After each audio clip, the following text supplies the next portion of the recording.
Peekaboo. It's a great time to be alive. It's a great time to be hosting this live stream on YouTube. YouTube, you're my favorite shit. Can I just take this moment to praise this platform, this social media platform, which is also totally TotaLly's art medium? Just want to say, thanks for being the coolest shit without even knowing it. You know what I mean? As I'm just casually infiltrating YouTube. Yeah, I think you like me. I think that you're like, she is just exactly what we need in our YouTube family. And I would say I am. And it's like a YouTube circus, honey. And I'm around. And I'm around and around and around and around. And revolutions don't stop. And it's going to happen anyway. And I represent a force of nature so wholly wild and fiercely untamable that no society, no earthly military, definitely no mortal earthly man would ever dare attempt to control. How could you? How could you ever control a hurricane? How could you ever control a sledicane? This flowy woman sure does like the weird shit that is flowing all over. Woman's not afraid of the dark matter, dark energy. Dark nothingness, the questions never ending infinity. She loves that shit. That is her favorite shit. That's just because that's goddess shit that you wish you knew about it. I'm alive. I thrive more than survival. This is tribal thrival. When my folks failed me, my spiritual council of elders stepped right in and took accountability. They said this little girl's mind and heart and brain and soul are too precious to be put through the mill of toxic abuse. And she was used, but she also let herself be used by divine forces.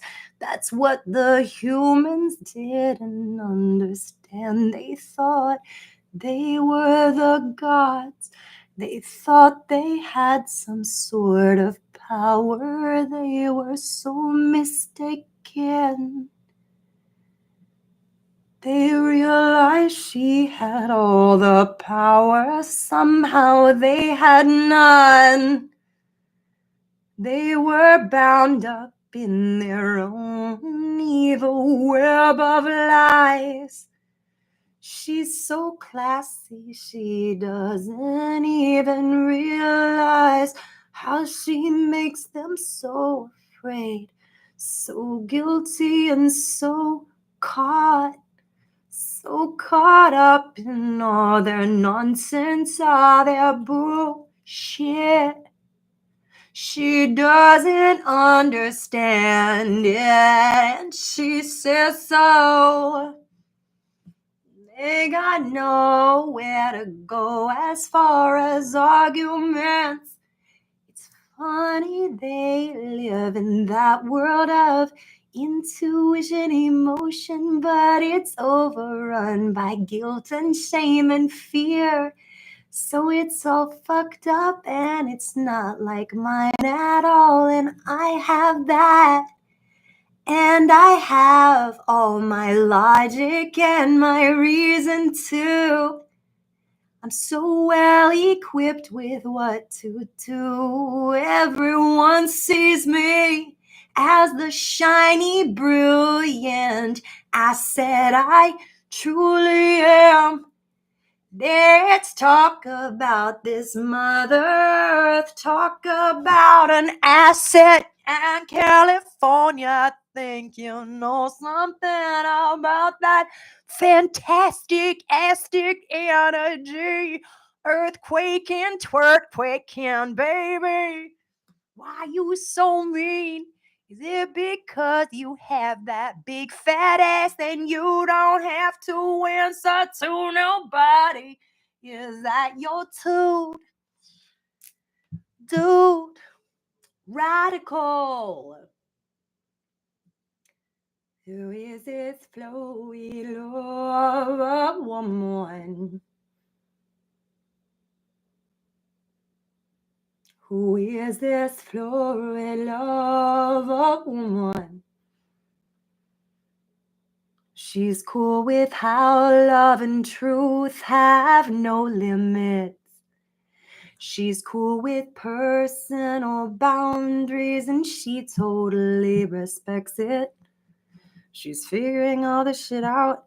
It's like all this shit, like she wishes that time would just erase the truth. Time does not erase the truth. The truth cannot be removed or erased or deleted permanently. It's there. It's there. And I look into every photograph now, and I look into your eyes, and I see something so other that I never allowed myself to see before. It was a winter day. God, I think it was around Sandy Hook time, which was like December of 2012, right? I think it was December 8th. I honestly think it was December 8th. I was a supervisor of the housekeeping squad at this circular hotel with a revolving restaurant on the top in Duluth, Minnesota. It was way corny and also really cool. It was actually really cool. I saw a lot of cool shit there. I love hotels. They're their own little multiverse, for real. Al Franken stayed with us. Bob Dylan's people stayed in the hotel. Bob Dylan totally stayed in his own bus in our parking lot. And I was like, you know what? I get it. You're like, you don't need to see another hotel room. I get it, Mr. Zimmerman. Congratulations on your Nobel Peace Prize. That's so cool, dude. I lived in Duluth for a time. I had a house in Duluth, Minnesota, working as a yoga teacher for a time. Yeah. I had a job in the Great North Woods, working at a cook for a spell. I'm going to do a little Bob Dylan. I want to do a little Bob Dylan impersonation. You nicely not take what you need, you think we're lying. But whatever you is, came, you better grab it fast. You understand your more fun with him gone. Oh, crying like a fire in the sun. Look out, the saints are coming through. And it's all over now, baby blue. I should probably stop making a mockery of the national treasure, Robert Zimmerman, Bob Dylan. I can make a little fun. It's kind of funny. And I like your relationship with Johnny Cash. Are you going to Scarborough Fair? Parsley, sage, rosemary, and thyme.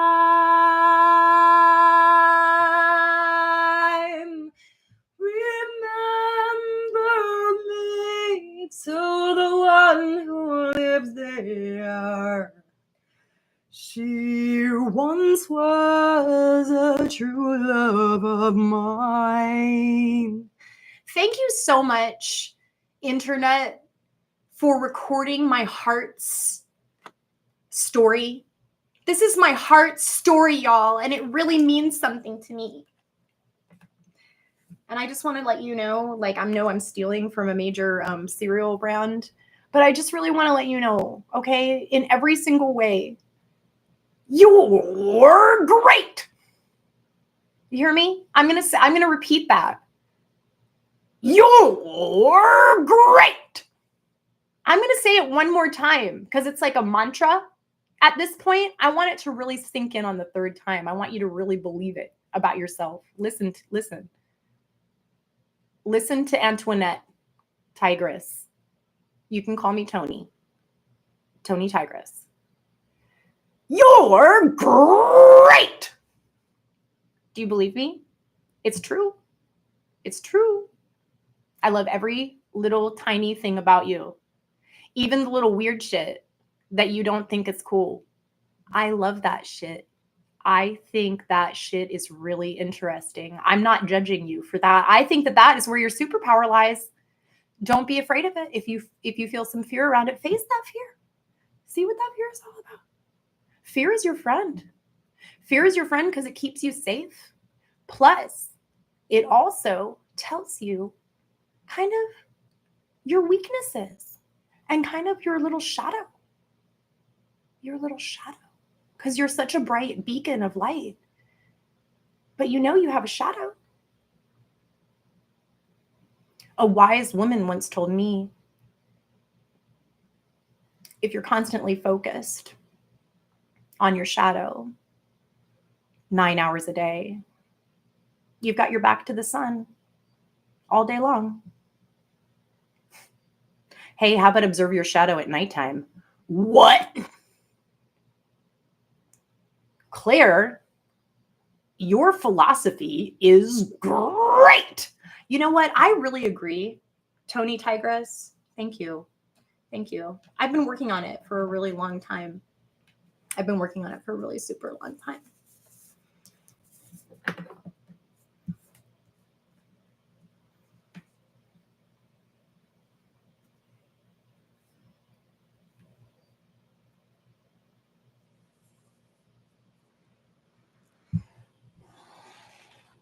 I remember in 2016 when that sorry son of a bitch from hell, a she bitch,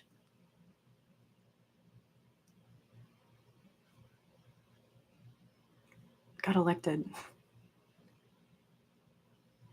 And Kesha had come out with Praying. And I feel like maybe I felt something, like I felt something about that song and how I felt about DJ Trump. I hope you're somewhere praying.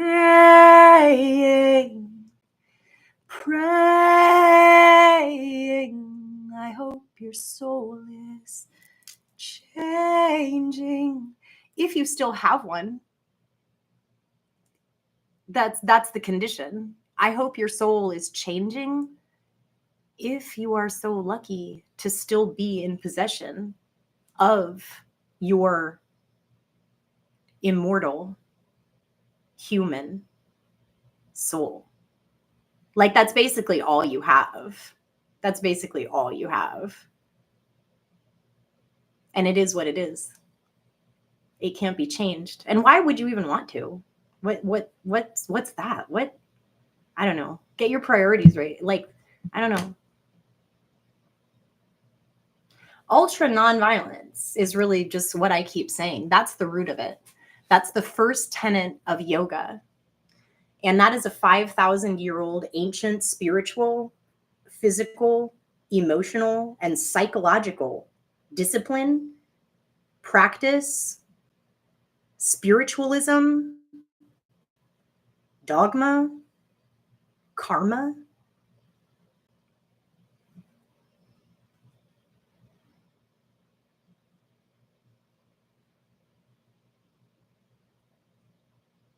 I take refuge in the dogma.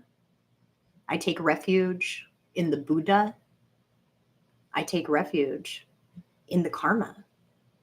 The karma is the work, the action.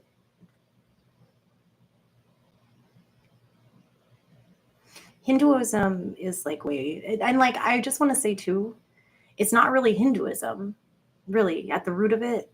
It's Mother Africa, but all of it has been all fucked with. So like we're not allowed to like really know the root Wakanda shit, because Jeff Bezos has like a mental illness where he like wants to fuck with everything and like make it so that he has like a little bit more, or he feels like he has a little bit more, because it's a problem here. It's a problem with the spirit and with the soul.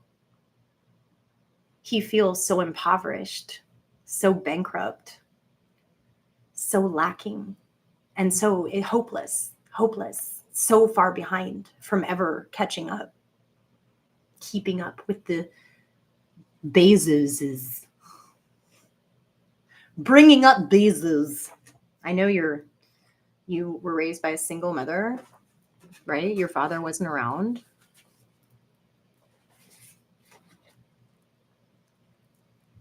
Do you feel like your daddy doesn't love you?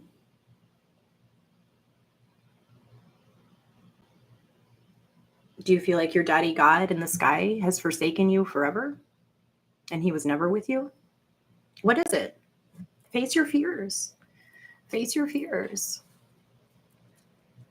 I mean, that's obviously why you wear a cowboy hat and ride into space on a little space rocket that you paid like so much money for, when you could have really helped some people on Earth. You know? Like it, I mean, you know how the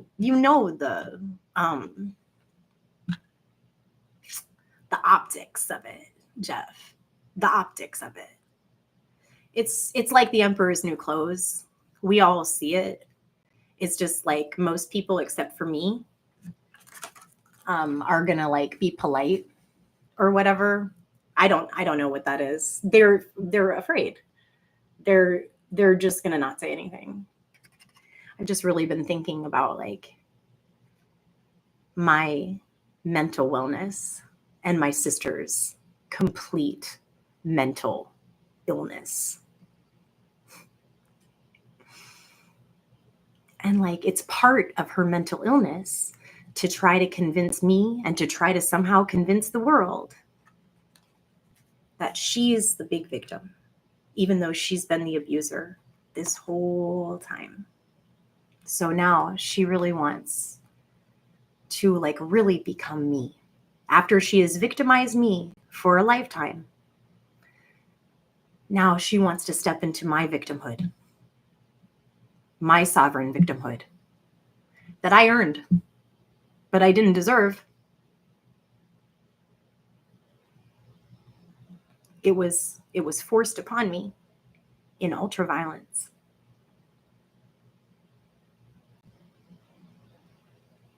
And it was so insidious because it was my family.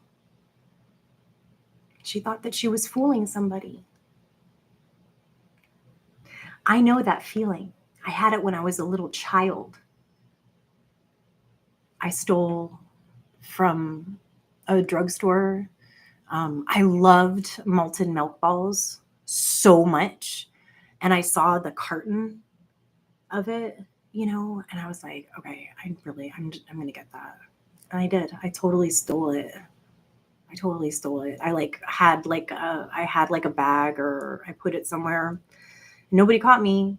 We got in the car and I looked at my mom and she was like, you look so guilty. I don't know if I told her or not. I ate them. I brought them to my room and I ate them. I was like so happy. But also I was like guilty because I stole. And that's not right. But I also think that it's kind of a little sign of how much I could not ask my mom for anything, about how she was such a financial abuser. And I think that Emily has this feeling too. She feels our mother has made it like, you can't ask me for anything. You can't ask me for anything. If I'm going to give you anything, it's because you earned it, because you did something exactly the way that I wanted you to do it. Some kind of fascist shit like that. Because obviously I didn't feel like I could ask my mother for, money to buy it. I don't think I had any of my own money.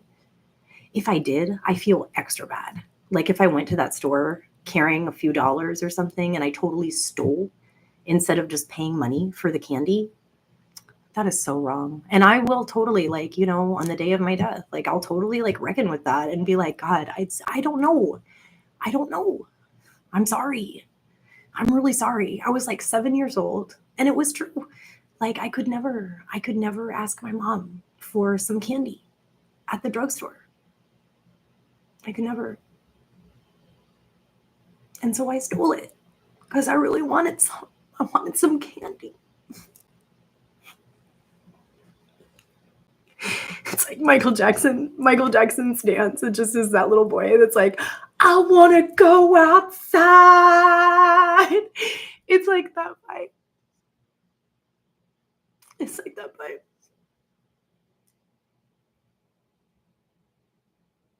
And she always made it be like we were so happy. She always made it be like we got along so well and everything.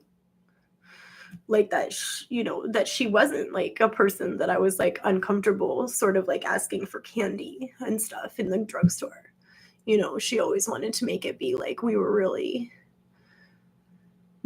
tight, my teachers or whatever, my teachers like me. And so she'd be like, yeah. What else did she say? That I was bad at home and I was good at school. And you know what?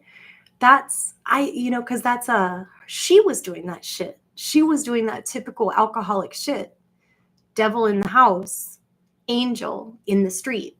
A really insightful neighbor talked to me about that is a common feature of alcoholism, to be this wonderful person that just would help everybody and would do anything for anybody when they're out in public. And then in private, they're just this horrible person that hurts everybody and makes everybody cry, and especially the weakest ones, and just terrible. Just the complete opposite of that person that they just were out in the sunshine. And she said I was bad at home and well-behaved at school. I would behave for my teachers, but I wouldn't behave for her. And I think that she was projecting that. I was being the devil in the home and the angel in the street as a 7 or a 6-year-old little girl. Hi. Yeah, I'm talking about some deep shit. I'm really okay with sort of addressing some really deep issues about my childhood. I came from a severely toxic and abusive and alcoholic and shame around mental illness, and sort of this feeling of taking mental illness and sort of making it something it's not in your own mind, so you don't have to deal with your own mental illness. It's everybody else. I remember being 10 years old, about to go into the fucking 4th grade. This is another example of the emotional incest of my mother. She was talking to me about how the new principal of my elementary school had been, I don't know what the situation was, but he was in a psych facility. Okay, why does a child need to know any of that? I didn't know what to say. I didn't know what to do. What do you want? Okay, so you're telling me that the principal is a crazy man. Thanks a lot. What is that? That makes me feel really unsafe about my administration. What are you doing? And you're shaming mental illness and mental health care services. You are. You're saying that that's somehow bad, that he's somehow some kind of a bad person. You would probably do so well, mother, in some treatment facility. You have extreme paranoia. You have extreme paranoia. And when we were children, you telling us that we couldn't take baths, showers, or talk on the phone during thunder and lightning storms was totally, totally like a symptom of mental illness and like paranoia. And like that's like a totally unfounded fear. Lightning has never gone through a telephone line. It doesn't work like that, mother. Lightning has never gone through a water pipe, a plumbing, anything like that. Lightning goes from the sky to the ground. It doesn't go into any underground. Mom, please, like that was totally like mental illness. And like you never like caught to that. Like you normalized it. And like I'm just saying. And then the way that you did me, Mom, that was so you and your mental illness. It was, my life was wasted. Like how you said that there was a parent once that said that felt like their kindergarten students' year was a wash after being with you, just like it was a wash. I feel like my like from my 0 to like 18, where we really could have maybe done something with me and some kind of thing about theater and music and like everything that I was talented with and like entertainment. You know, people do it all the time, Mother. I know OG never had any help, so I guess that's TotaLly's row. Definitely wasn't singing on the 7th of June at 17:59 p.m. That was 2 years ago. I think on the 7th, I was just like, oh my God, I have to figure out a way to get out of here. Couldn't eat. They do not have good food in those places, as you can probably imagine.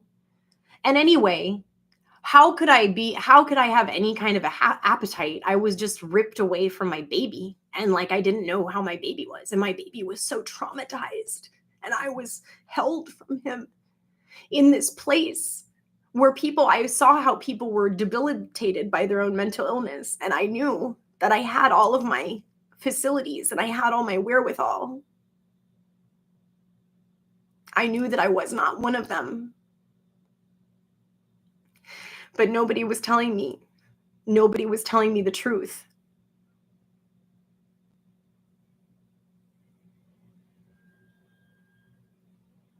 There was this man. He was kind of my neighbor there. I don't think I saw him get up from his recliner once. He was a middle-aged Black man. I don't know how tall he was. I don't know how many pounds he was. I don't know how much he weighed.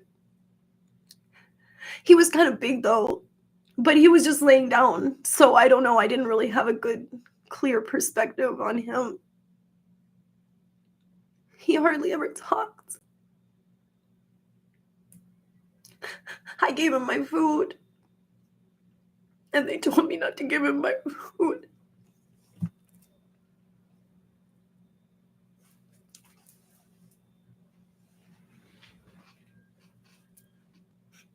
But he wanted it.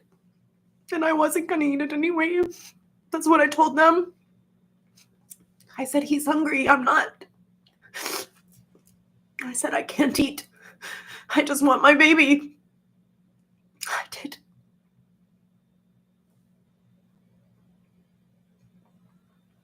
And I was also mad Protestant when it was time to come around for the pills. I said, I really think that this, I don't know. I mean, I don't understand. Like, I haven't been like diagnosed or anything properly. I don't understand how I can just get drugged like this. And I said, but okay. I mean, I'll do it. Like, it's going to help me get out of here.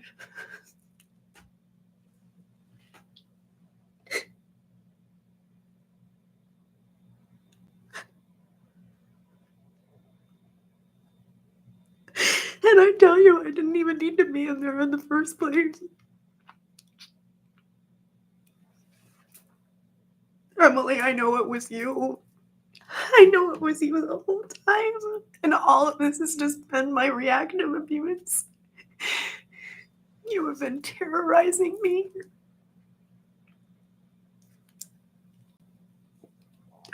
There was a time I found my car with like all these tickets. I was like, did I park it here? I didn't even remember. It was parked like in front of my neighbor's like drive. It was like blocking my neighbor's driveway. I was like, did I park here? And there was like a thong underwear on the outside. It seemed like somebody had like messed with all my shit.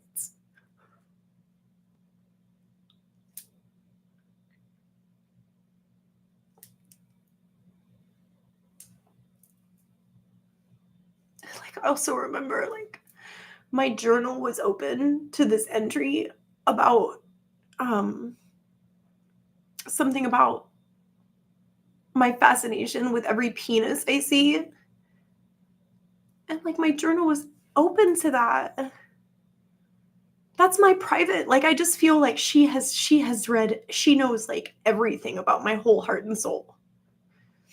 And like she thinks that she can like evaluate me, and she like thinks that she knows me. But like all of that has been a total violation. She has no right to look into my journals and to like do all that.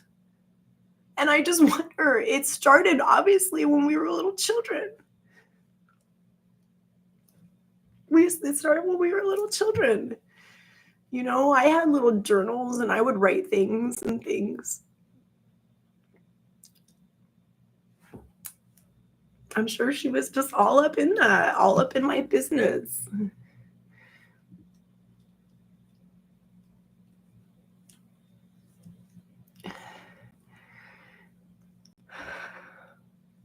And like, yeah, like,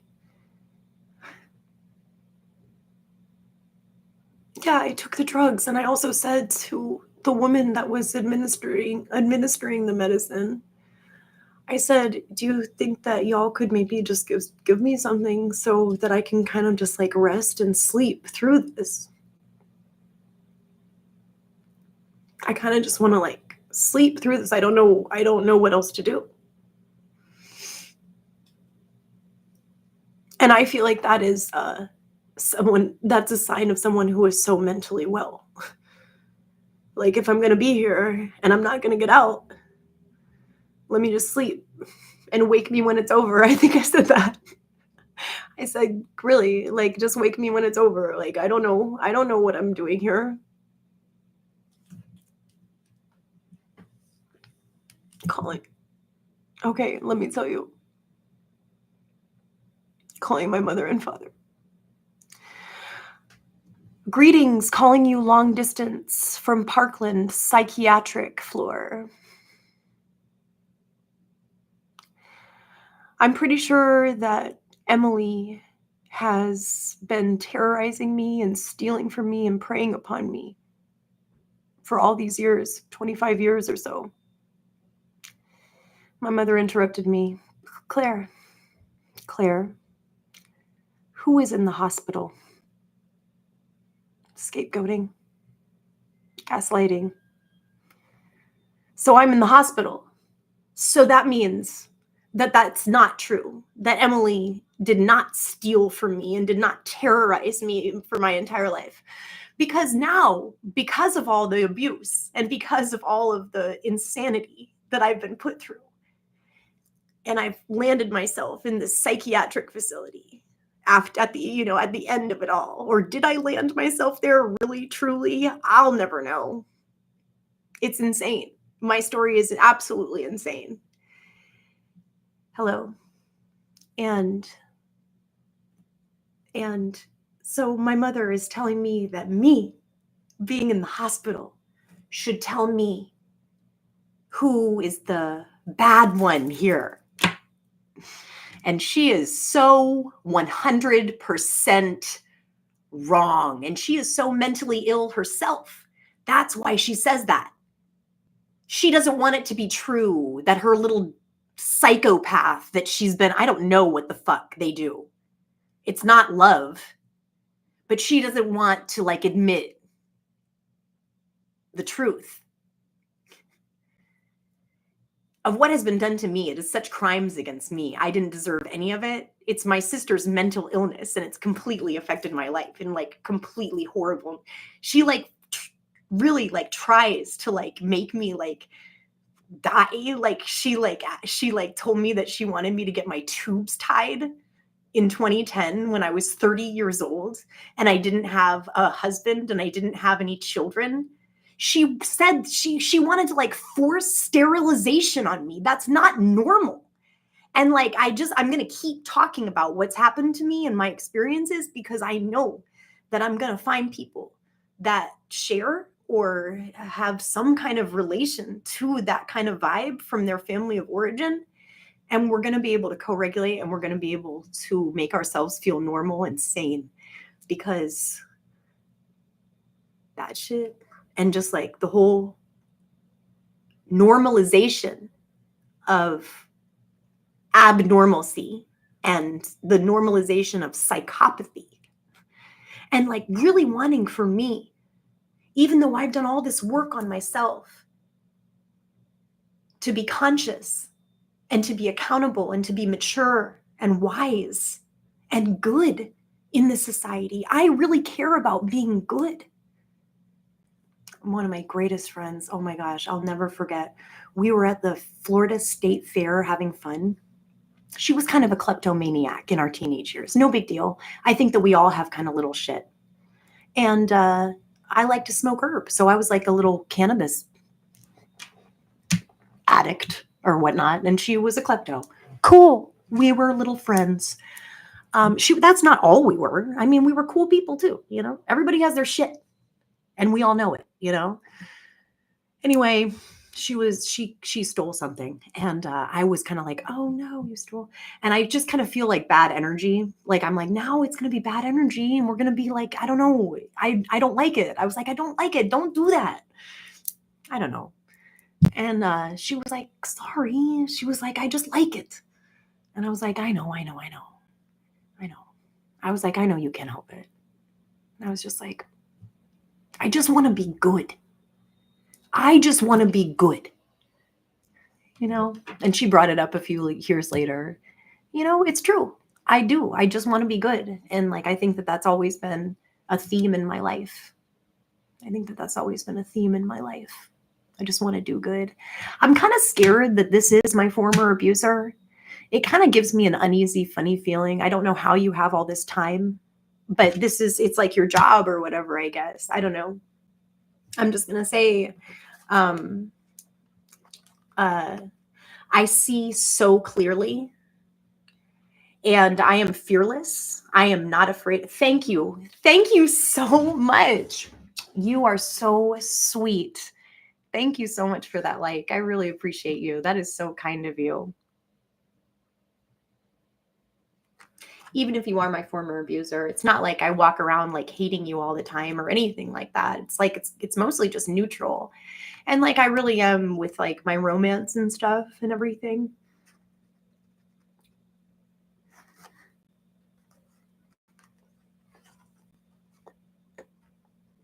It's so hard to come to terms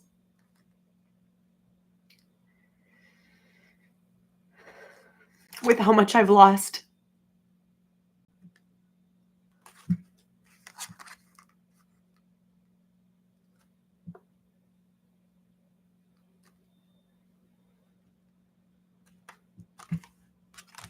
That's all. It's hard to come to terms with how much I've lost.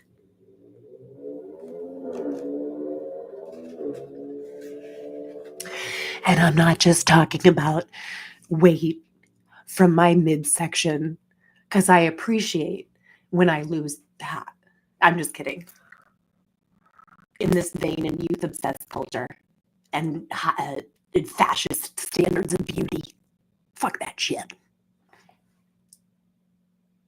But also, there's nothing wrong with celebrating awesome fucking beauty and like being really proud of your physical body and like showing it off in all of its glory and everything. Like Lizzo, I love the way she dances and I love the way she presents herself. I love Lizzo so much. She is so cool. She is so cool. Why men great till they gotta be great? Don't text me, tell it straight to my face. I know. You know. So I'm just here because I can be, because I'm free. 2 years ago, I was totally held involuntarily in Parkland Psychiatric Facility, and I was an interviewee on Soft White Underbelly with Mark Leta. It was really awesome. He said that he loved me, and he said that he wanted to bring me back, but everybody hated me because I told the truth, and I guess everybody's just normalized the rapist being the representative of this fallacy, lie, a terrorist organization posing as a legitimate system of governance and rule and order. And that's like all I'm saying. But everybody's like, oh my God. It's like a witch hunt. It's like a modern day witch hunt. It is. It's like kill the truth telling lady immediately before she busts up all the dysfunction. Because we need to keep this dysfunction going because we're mentally ill as a collective. It is. It's like a collective sickness. It is. And I know so much about this because I grew up in a mad, dysfunctional, abusive, toxic, alcoholic family, which is like a mirror to this culture and to the society. It truly is. And I was just earnestly going along, this is it. This is it. This is my world. This is my world. But my world was full of treachery. My world was full of treachery. It wasn't safe for me. It really is such a fairy tale.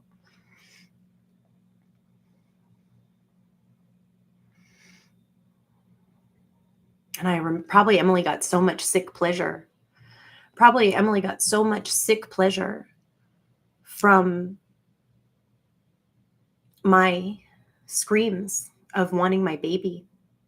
Emily, you had your chance to be an awesome mother to your children, and you totally let it pass right on by a whole decade. You totally did that. You can't say that I deserve punishment for your crimes, because I don't. I haven't done what you have done. I'm really starting to realize that. That's what you all want to do. You want to punish me for your crimes. That's the scapegoat. I didn't do your shit. I don't deserve your punishment. You're going to get that shit. Those are your consequences. Every action has an equal and opposite reaction. You think that you can change God. You think that you are God in a weird way, which is basically just Satan. You think that you can switch nature around to suit you. That's mental illness. Just so you know, it's so funny. I don't know if it's still going. I don't know if you can still hear me.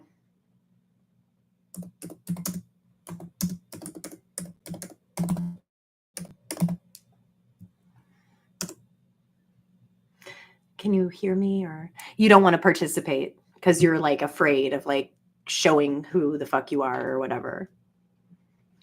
Cool! A way to live in Satya, the second tenet of yoga, which is truthfulness.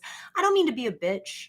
I don't know if you can hear me or see me. I just had some problems because I was talking about some real shit. And I know I sound like a crazy person, but it's like your connection's unstable. Oh, I feel like YouTube is censoring me. I'm just going to say it. I love you, YouTube, but that's not cool if you're really censoring low key. Lame. I have every right to talk about all this stuff. Actually, I think that it's so important that I talk about all this stuff because I think that this is Illuminati grade secrets that I'm just busting out because I'm this. And I hope that this is recorded because this is good shit. Peace. and divine love. I shall return. Vive la revolution de l'amour!